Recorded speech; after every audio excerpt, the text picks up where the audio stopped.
This is Charles Van Meter with Interstate Roofing. At the Martin residence, we're doing the first repair attempt on the roof. We're on the front slope. It is November 8th, 2024. We're here at 2031 Lake Forest Drive. So what we'll be doing today is we're going to attempt to repair. We're going to see if this roof is repairable.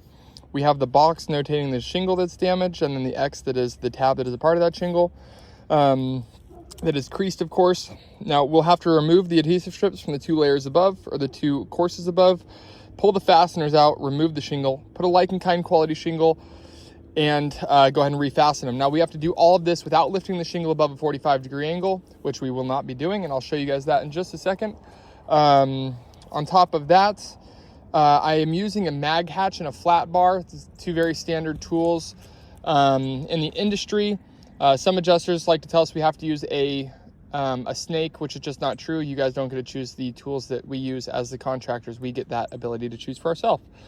Let me go ahead and give you guys a reference point for what a 45-degree angle looks like. So what I'll be using to do that is a speed square.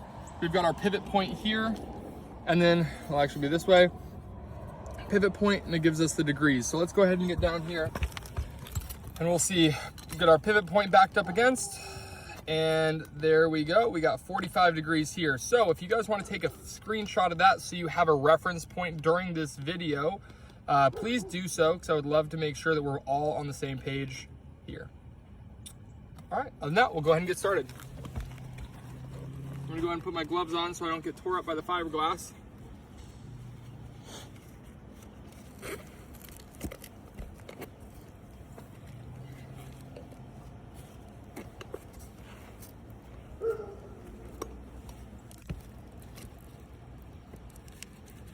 Then I'll get started by removing the adhesive strips and pulling the nails. All right, let's begin. This is already broken.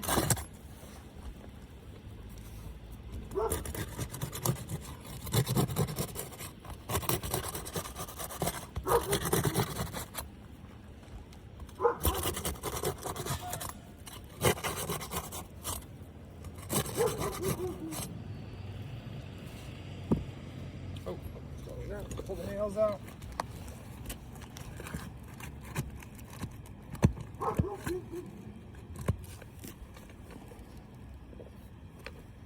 Awkward angle for this pitch hopper.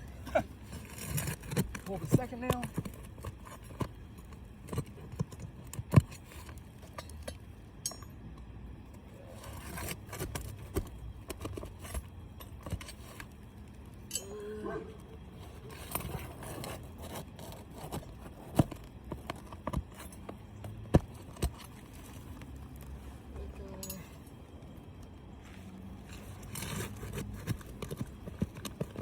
Again, not lifting these above a 45. Keeping our hands as close in as possible.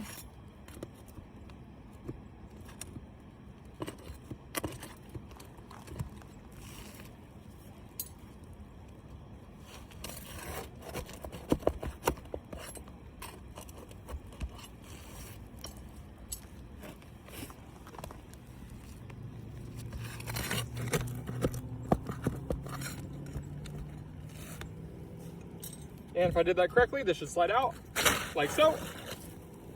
Let me take a photo.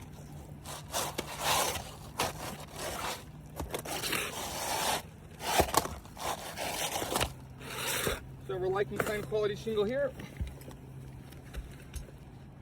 Get a photo for the report.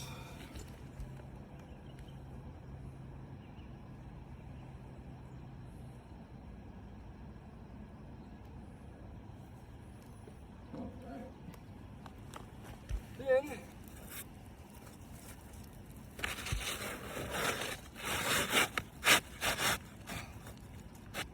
go ahead and slide it back in, line it up.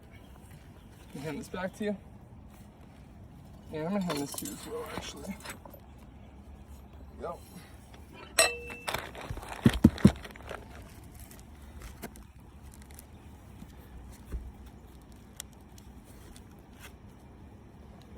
All right, we'll go ahead and start fastening these back in.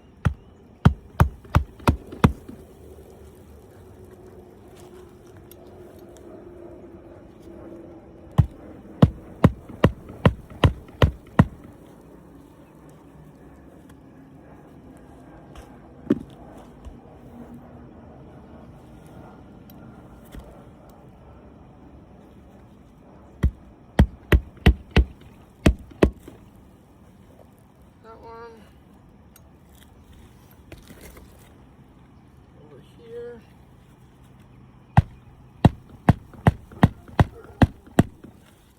Okay.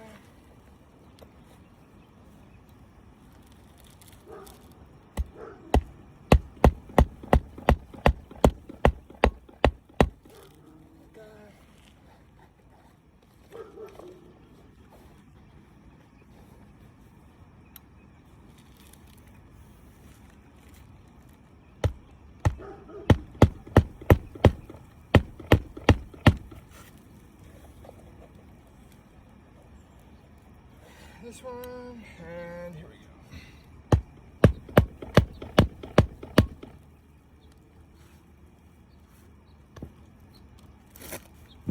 Can I get the flat bar real quick? This one went in a little sideways to make sure it gets properly put in the correct way.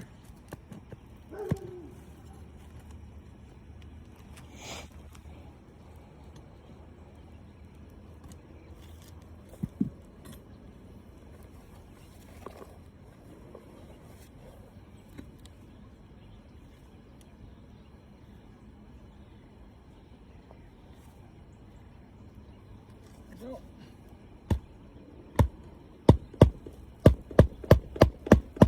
Wonderful. All right.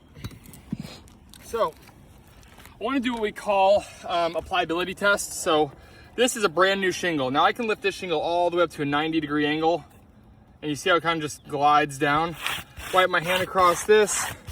There's absolutely zero granule loss across. I'll do it again. All the way up to a 90. Drop it down.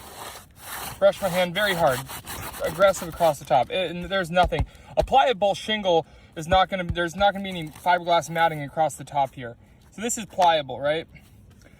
Even something like this, same shingle itself, or we can go up here, same shingle, I can wipe hard across the top. Me wiping is not going to break these granules off of the shingle. The only way that's gonna do that is if the matting in the shingle actually fractures. So let's just start with this shingle here. So the pliability in the shingle, it's kind of there. Well, let's see, let's go ahead and wipe it off. So we can see a little bit of breaking in the fiberglass of the shingle itself. But let's go ahead and move to the next one. Let's go ahead and check this one out. So this one I can feel there's no tension really in there, in the actual shingle itself. We wipe across the top and we can see clear granule line loss across the top here. Again, I can feel it. There's no tension. You can see the fracturing in the fiberglass shingle itself. Let's go to this one. So this one, it definitely feels a lot better than the last two. So I wipe my hand across the top here. I don't see any granule line loss there. Go to this guy. This one I can feel there's a tension. Again, there's no tension in the shingle. Wipe across the top. And we can see just the shingles or the granules starting to fall away because of the dislodgement from the matting and the fiberglass fracturing. So then we'll start here again. This one seems pretty decent. Wipe my hand across it. Yeah, I wouldn't say that failed. Go to this guy. Wipe my hand across. I think that one's fine too. Come to this one. So this one I can feel there's a loss of tension in the shingle itself. Wipe our hand across. Yeah, we can see granules start to fall off. We can see a clear granule line loss across the top here as well. So as you can see here, we've got clear granules or a clear crease line on this shingle. We have a clear crease line on this shingle as well. And then we've got a clear crease line on this one. So in our attempt to repair one damaged tab, 3 tabs have actually been damaged from consequential or just by consequential damages for doing the repair.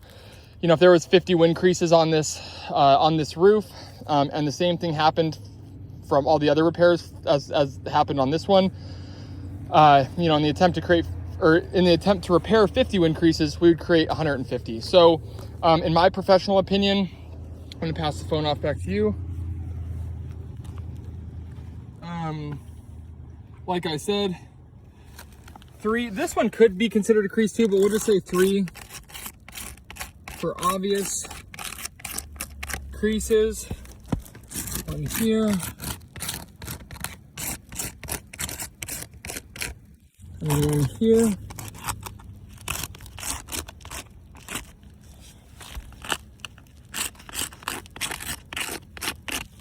So in our attempt to, like I said, to replace one, we've created 3. So I would consider this to be a failed repair. Again, the only way that we would get this back to pre-storm condition is a full roof replacement. Thank you for your time. Thanks for watching the video. If you have any questions, please reach out to the contact information in the signature below on this email.